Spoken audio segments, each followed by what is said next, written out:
अब आपको यह देखना चाहिए, जब कोई सरकार फ्री वाली योजनाओं पर अपना खजाना लुटाती है तो उस राज्य का क्या हाल होता है।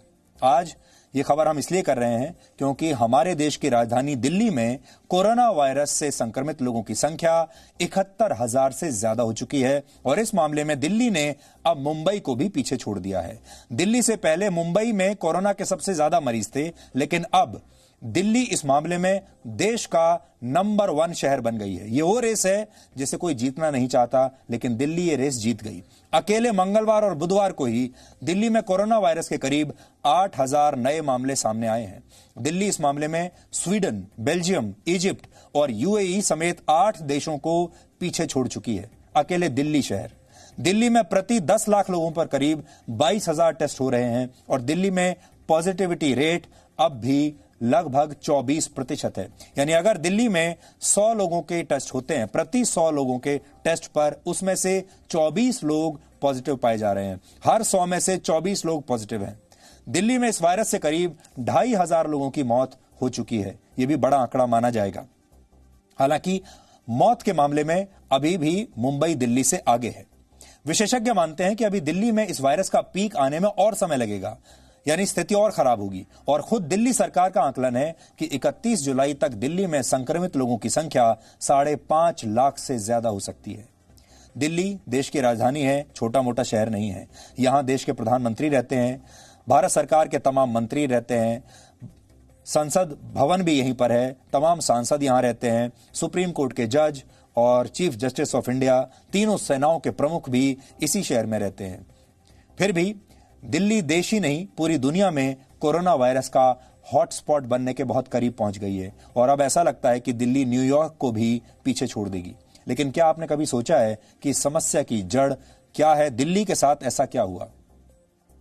आपको याद होगा, इस साल फरवरी में दिल्ली में आम आदमी पार्टी ने लगातार तीसरी बार जीत हासिल की थी। चुनाव में उतरने से पहले आम आदमी पार्टी ने दिल्ली वालों को मुफ्त बिजली और मुफ्त पानी जैसी योजनाओं का खूब प्रचार किया था और अपनी इन्हीं योजनाओं के दम पर वो शानदार तरीके से जीते भी थे। आम आदमी पार्टी का यह दावा था कि उसने दिल्ली की स्वास्थ्य व्यवस्थाओं को बहुत बेहतर कर दिया है और अब इलाज के लिए दिल्ली वालों को दर दर भटकने की जरूरत नहीं है, क्योंकि दिल्ली के ज्यादातर इलाकों में मोहल्ला क्लिनिक खुल चुके हैं और अब लोगों को उनके घर के पास ही वर्ल्ड क्लास हेल्थ फैसिलिटीज, विश्व स्तरीय स्वास्थ्य सुविधाएं मिलने लगी हैं। लेकिन अब सवाल यह है कि जब दिल्ली में सब कुछ इतना सुनियोजित था, जनता को मुफ्त में सारी सुविधाएं मिल रही हैं, तो फिर इतनी बुरी हालत क्यों है?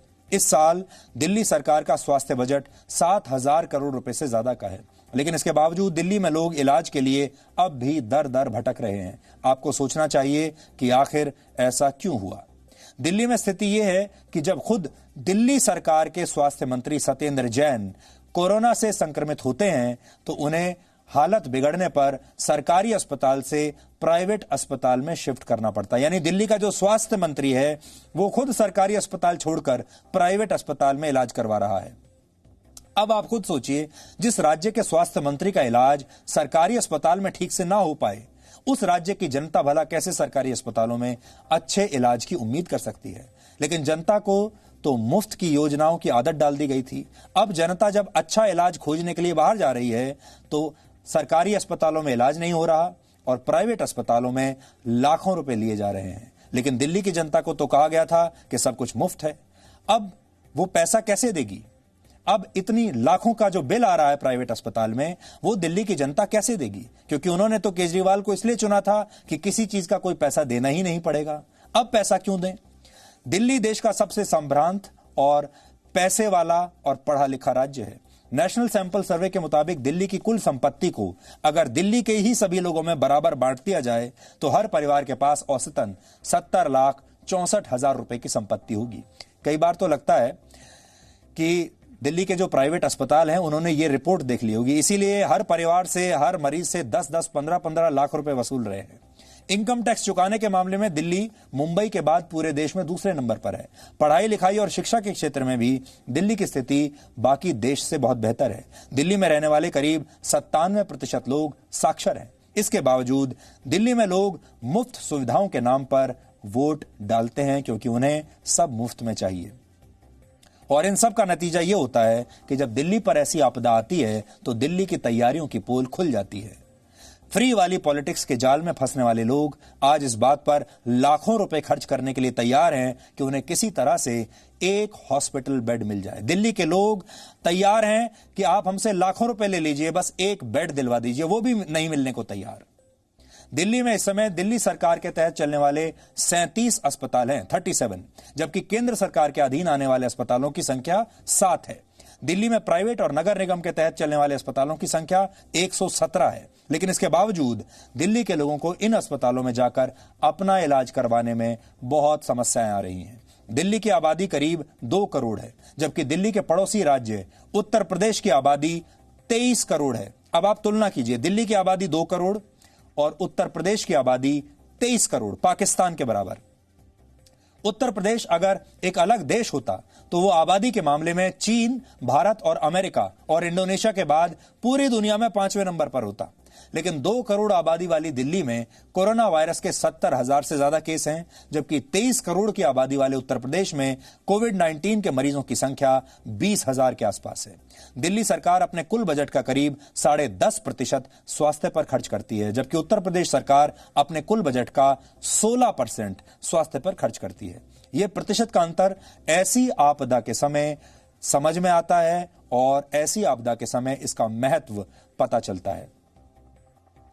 दिल्ली में सरकार चलाने वालों को अब यह सोचना चाहिए कि मीडिया मैनेजमेंट से कुछ नहीं होता। सिर्फ हेडलाइन में बड़ी बड़ी बातें कहने से और विदेशी नेताओं से मोहल्ला क्लिनिक की तारीफ करा लेने से कुछ नहीं होता। विज्ञापन और प्रचार आपको प्रसिद्धि तो दिला सकते हैं, लेकिन यह प्रचार जनता को ऐसी आपदाओं से नहीं बचा सकता। प्रचार के मामले में पूरी दुनिया में, पूरे भारत में दिल्ली की सरकार नंबर 1 पर होगी। पॉजिटिव मीडिया मैनेजमेंट उनसे बेहतर कोई नहीं जानता।